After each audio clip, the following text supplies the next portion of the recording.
I want to help that child not to be hurt. And he has come to the school being hurt. So I say, all right, we both are hurt, my friends. Huh? Let us see. Let's wipe it, help each other to wipe it out. That is the act of love.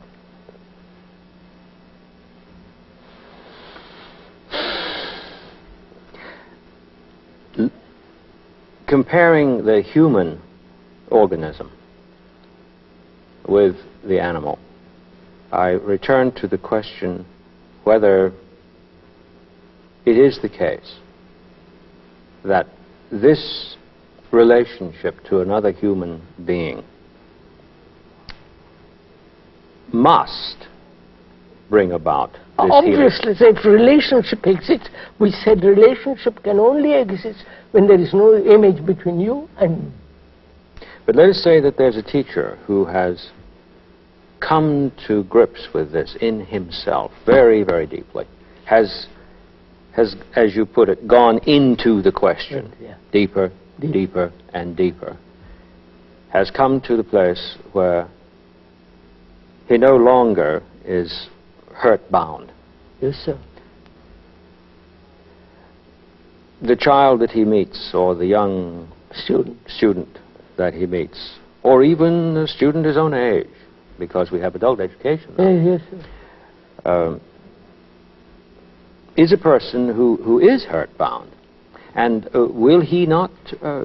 transmitted that hurt to another? No, will he not, because he is hurt-bound, be prone to misinterpret the activity of the one who is not hurt-bound? But there is no person who is not hurt-bound, except very, very few.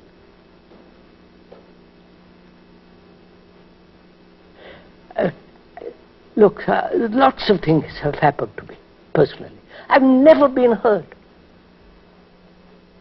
I say this in all humility, in a real sense. I don't know what it means to be hurt.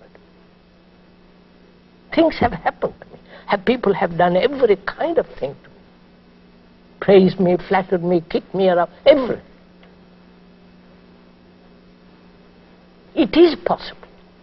And as a teacher, as an educator, to see the child, and it is my responsibility as an educator to see he is never hurt.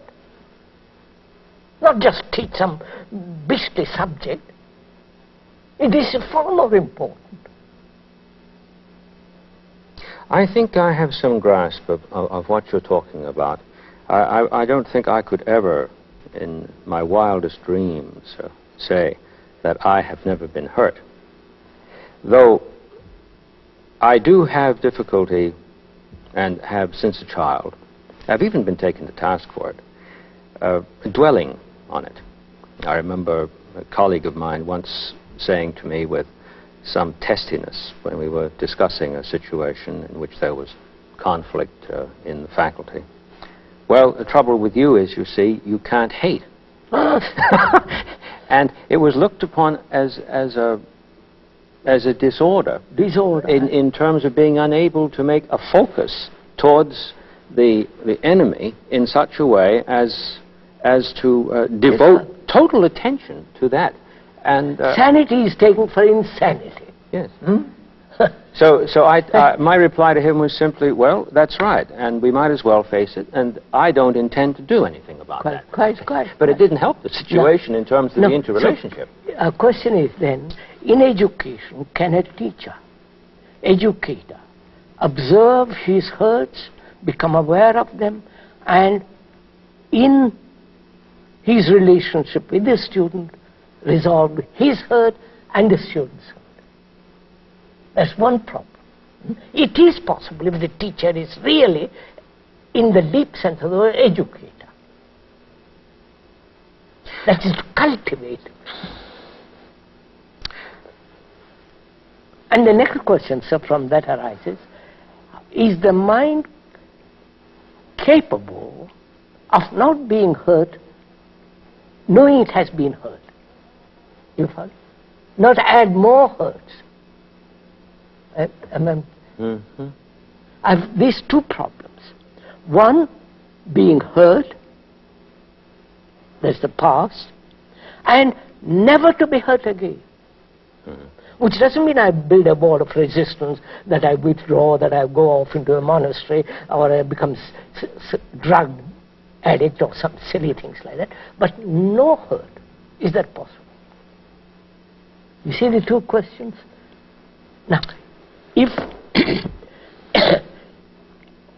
that is, what is hurt? What is the thing that is hurt? You follow? What we said, the physical hurt is not the same as psychological hurt. So we are dealing with psychological hurt. What is the thing that is hurt? The psyche? The image which I have about myself?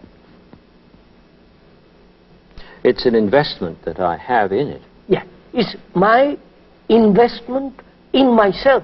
Yes. I've divided myself off from myself. In myself. That means, why should I invest in myself? What is myself? Yes, I do. In which I have to invest something. What is myself? All the words, the names, the qualities, the education, the bank account, the furniture, the house, the herds, all that is me. In an attempt to answer the question, what is myself, I immediately must resort to all this stuff. Obviously. There isn't any other way.